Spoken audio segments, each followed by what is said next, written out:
Hello my dear friends, you're in the Military Summary channel, and today we will discuss the situation in the world on the 1st of May of 2026. Today we have lots of very interesting updates, so let's start.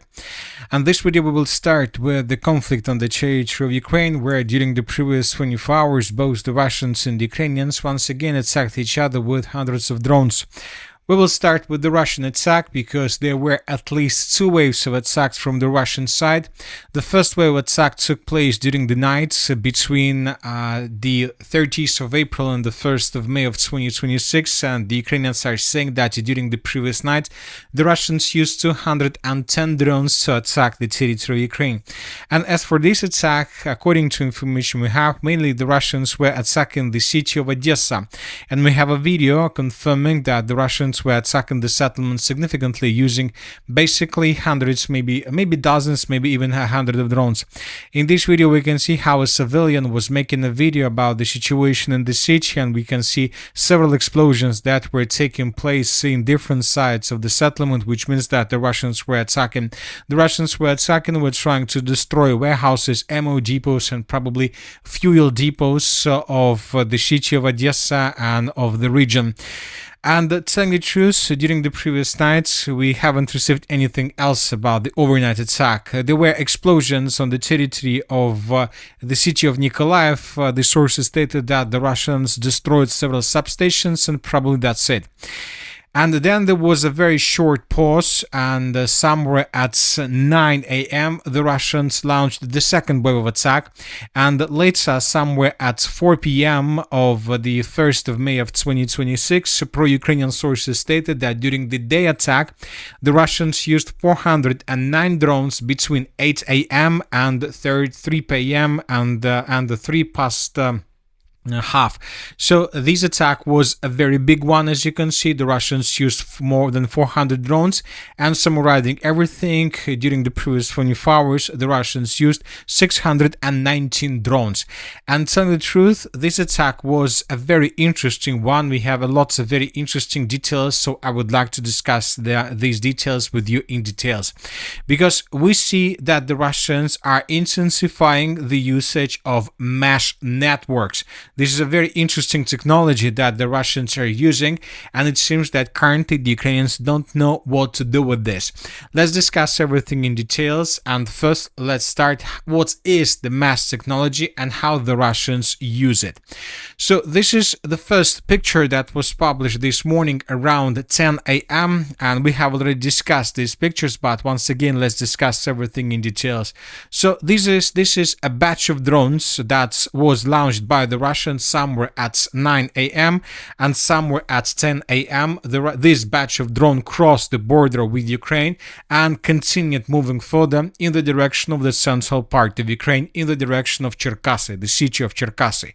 So the most important thing is that the Russians answered and were moving not like a separate cloud of drones, a separate wave, a circle of drones or something like this. But as you can see, the Russian attack looked like a corridor. So it's like a corridor between the central part of Ukraine, the city of Cherkasy, and the border. So just through this corridor, the Russians had more than several hundreds of drones. But the most important thing is that the Russians, once again, didn't use as a big cloud, a big separate cloud, let's say in the central part. No, the Russians were trying to maintain a corridor between the city of Cherkasy and the territory of the Russian Federation, because the Russians have a stable signal on the territory of Russia, and the Russians don't have a stable signal on the territory of Ukraine. So that is why they need something, they need a technology that will allow the Russians to have a stable signal between the territory of Russia and the central part of Ukraine, the city of Cherkasy. And this is exactly what I'm talking about, the mesh network, the mesh technology. So this technology is this following situation.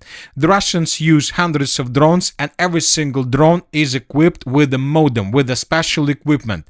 And this equipment has connections with equipments in this, with similar equipments through these, let's say, through these drones and through this corridor. And all these equipments allow the Russians to have a stable signal between the territory of Russia and the central part of Ukraine. So what is the purpose and what is the reason of using of this technology? Why the Russians think that this situation can improve their massive attacks and can bring them significant results? And the thing is very simple. At the beginning of the special military operation, when the Russians, for example, during another attack crossed the border between Ukraine and Russia, let's say like this, if when the Russians crossed the border like this, during the first, let's say, waves of attacks in 2022, 2023, and even in 2024, the Ukrainians at the beginning knew for sure where exactly these drones are going to move. So because the drones were attacking just using straight line, and it was always known at the beginning what exactly the Russians were going to attack. But when talking about mesh technologies, the mesh network, the Russians can enter the territory of Ukraine, the Russian drones can enter the territory of Ukraine without specific coordinates. So the Russians can move deep inside of the territory of Ukraine without specific coordinates almost till the central part. So as you can see, there is a corridor, and this corridor persists since 11 a.m. till almost 12 p.m.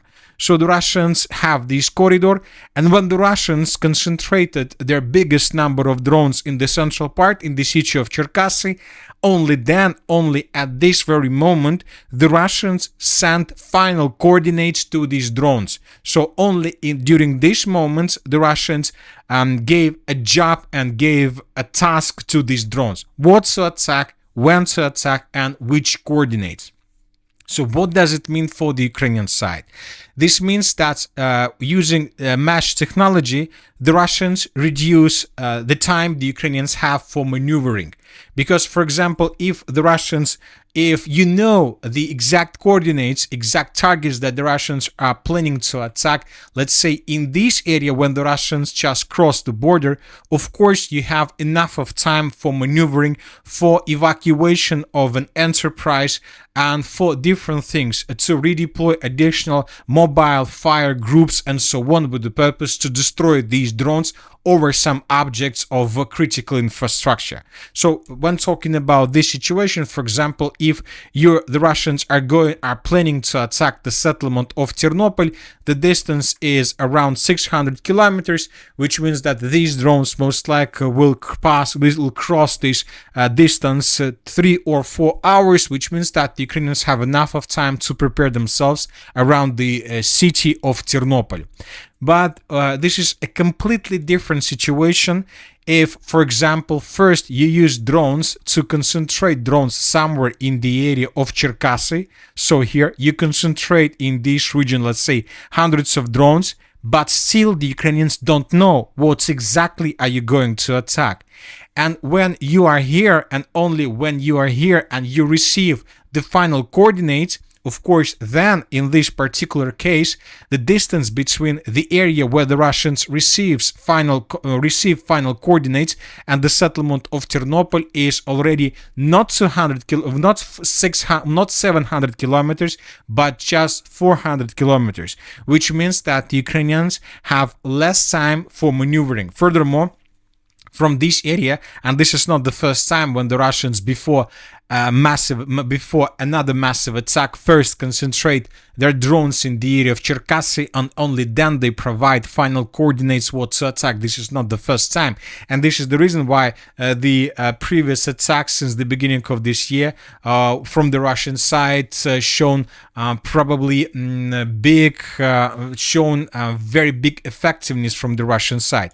So from these positions, the Russians may attack in many directions. The Russians may go in the direction of the city of Dnipro. The Russians can begin moving in the direction of Vinnytsia region. From these positions, the Russians may attack even the city of Kiev, which means that almost until this area, the Ukrainians are not able to move their air defense forces from any of these positions. And so this is the reason why the Russians are using these mesh technologies in comparison with the Ukrainian side. And this is another important situation. We will discuss this when when we will start discussing the Ukrainian massive attack. So as for the previous 24 hours, as you understand, the Russians attacked the western parts of Ukraine. First, the Russians concentrated their drones in the central part of Ukraine, in the area of Cherkasy.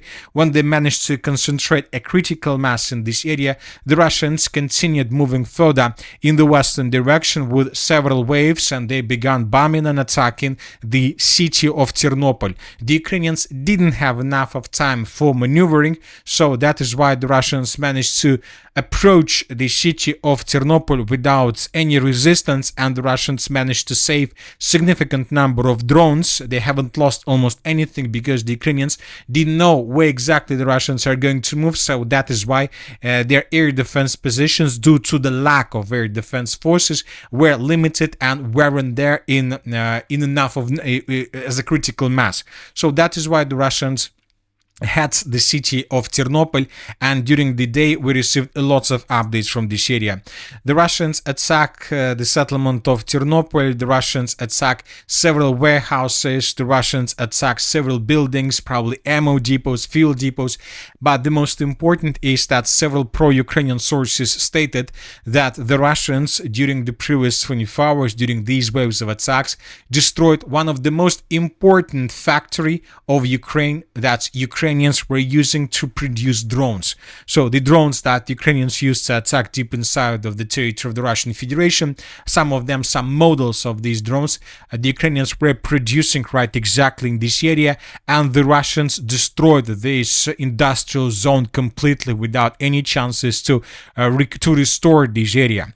Furthermore, we received reports that several drones were attacking in the direction of the city of Zhytomyr, so there several updates were reported from this area, and several explosions were recorded on the territory of the settlement of Rovna. In this video we can see another building that was completely destroyed, and we can see special services that were trying to stabilize the situation, and so on. So once again, these waves of attack, these two waves of attack were the biggest, one of the biggest, and most likely this is not the end.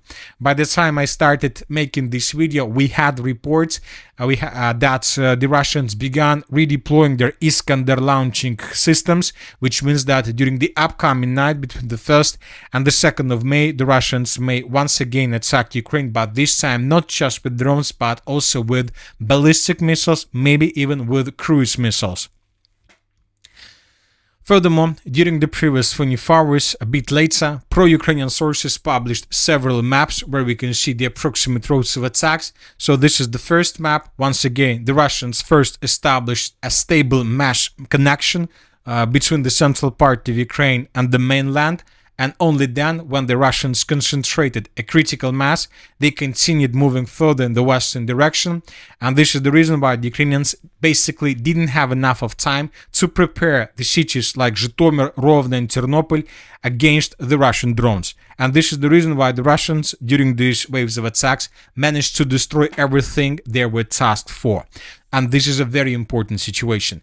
Now, from this perspective, we understand that currently the Russians need just one thing: to find an object to attack, and obviously they will be able to attack this object using these mesh networks.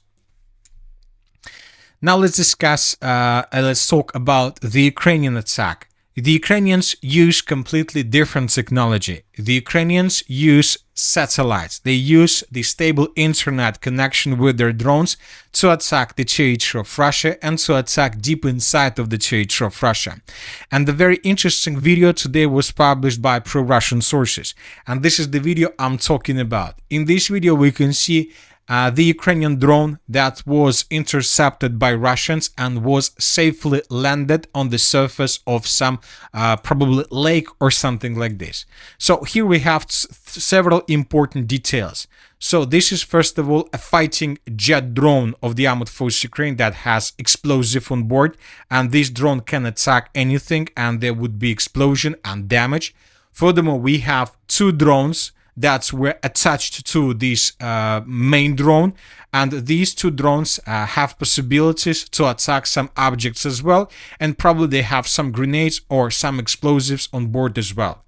And this is the second thing. And the third thing is that this drone, this one in particular, this drone, has the Starlink terminal on board, which means that this drone, during all its pass from the territory of Ukraine deep inside of the territory of Russia, had stable internet connection. How the Russians managed to jam this drone, I'm not sure, but the most important thing that the Russians managed to do this, and these are three things about these drones. First of all, big drone. The second thing is two drones installed on this drone, and third thing, that's the Ukrainians were using the Starlink internet for stable connection.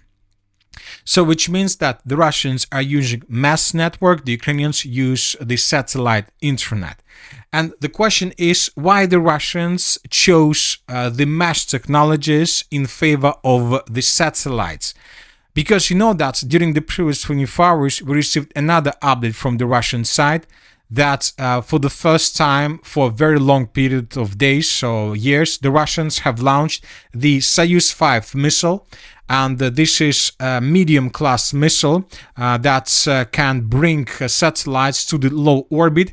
And we see that the Russians most likely are going to continue improving these technologies with the purpose to create this satellite internet in the end. And they're intensifying their flights. They're launching rockets from Baikonur, or from different launching sites and so on.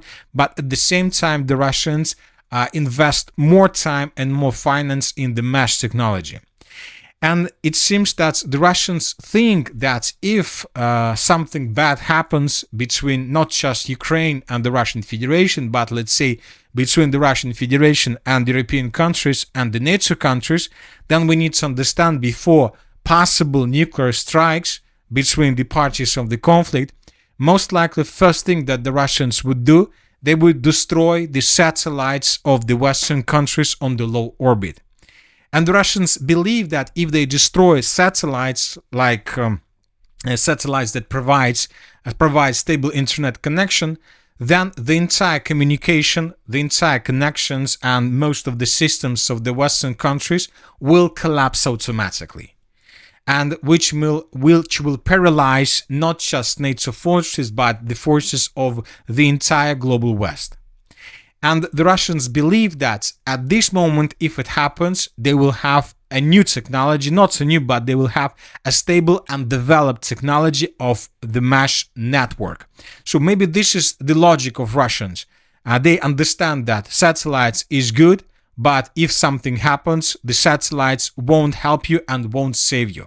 But if you have developed mesh technology, then you will be able to obtain something like superiority, and this superiority can lead to a total defeat of the Russian opponents.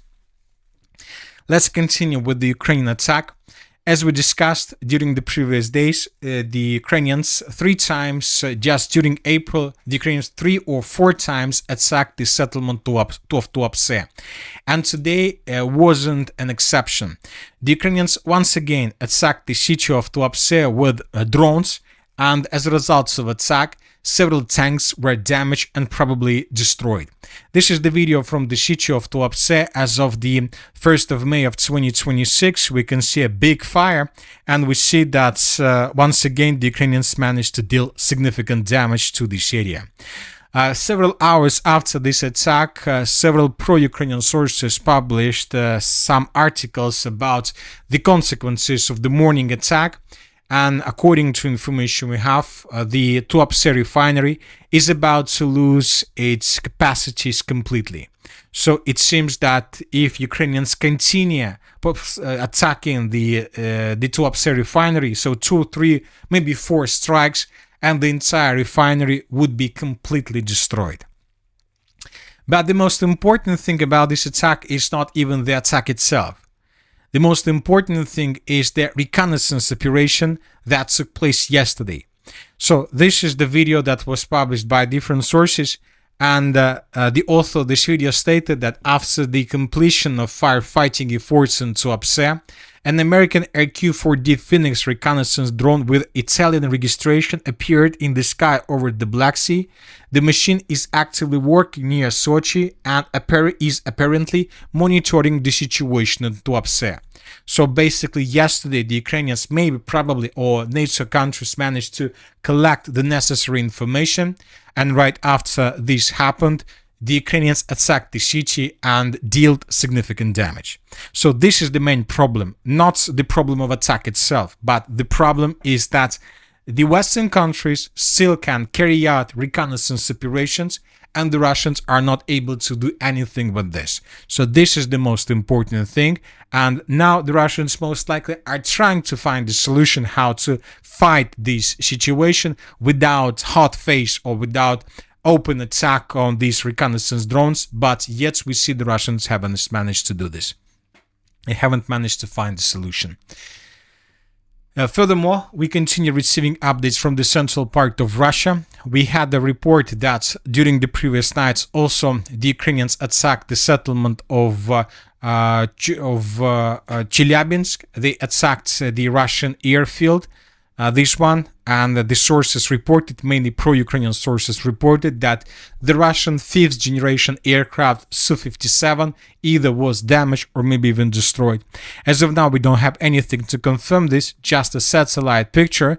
Something is happening here, but maybe in coming hours, the Ukrainian sources will publish additional details. Furthermore, the fire is still going in the area of Perm. And this is the morning picture, the morning video of the situation in this region. We see that the oil refinery and some objects of energy infrastructure of this city were also almost completely destroyed as a result of the overnight attack that was carried out by the Ukrainians yesterday. We have covered most of the updates regarding massive attacks, but once again, most likely the 619 drones that the Russians have already used since the beginning of the 1st of May of 2026 is not the final number. Most likely in coming nights the Russians will attack Ukraine once again. So everything will be done from the Russian side, probably to force the Ukrainians to attack Russia during the 9th of May. And once again, I would like to point your attention that if Ukraine attacked the territory of Russia during the 9th of May holiday, this can lead to completely unpredictable consequences. And the most important is the nature of conflict could be changed immediately. Now let's discuss the situation on the ground. And first let's talk about the Chernigov, about the Kharkiv direction. During the night, the Russians also attacked the city of Kharkiv, and this video was published from this area. And by the way, a very important detail.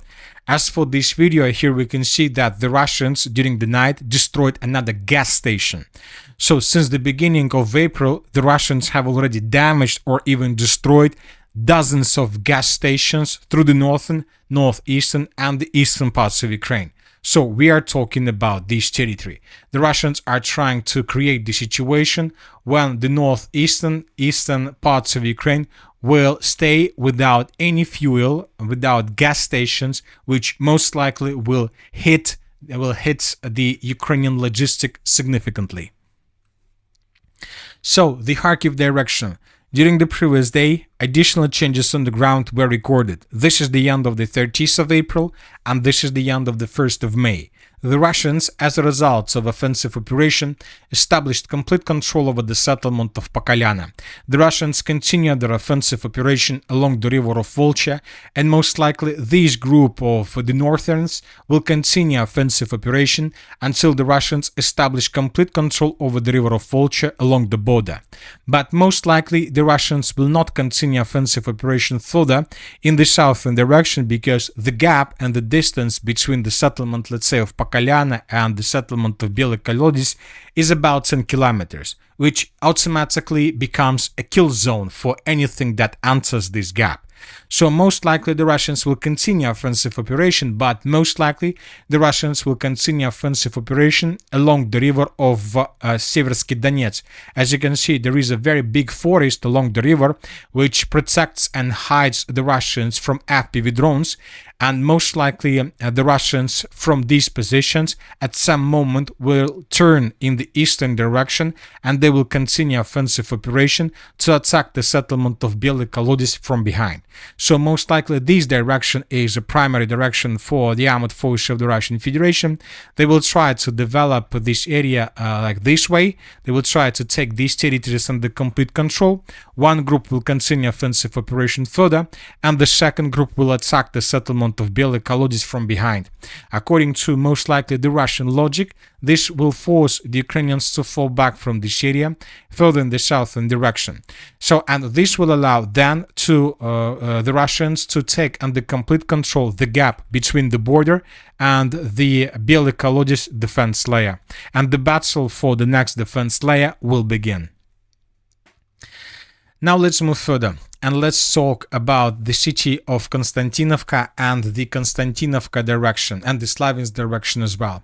As for the Sloviansk, lots of updates were recorded. The Russians continue attacking the Ukrainian forces in this area, but without changes. The city of Sloviansk, lots of explosions and lots of updates were recorded from the most western part. According to these updates, we see that the Russians have established a certain fire and FPV drone control over the territory, and this is the only corridor for Ukrainians for the logistics. In this video, for example, we can see how the Russians were bombing different positions through the entire line of combat contact in the Zaporizhzhia direction, and this is the Ukrainian positions in the area of the city of Lyman. So according to this update, the Russians are trying to destroy these buildings, probably before entering this part of Lyman from the north, from the settlement of Drobyshevo.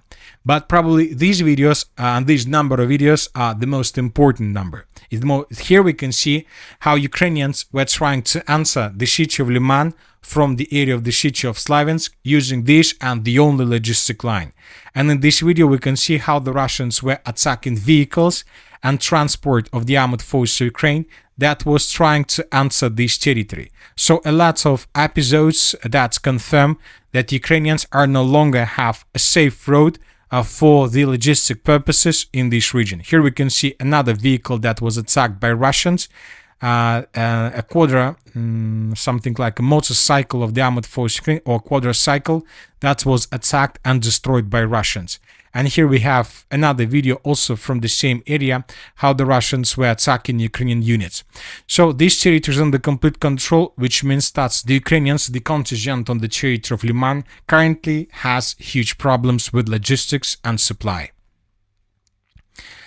The city of Kostiantynivka is under very heavy fire from the Russian side. The Russians search for Ukrainian positions and then the Russians attack them with aviation. The Russians intensify the number of bombs they use from month to month.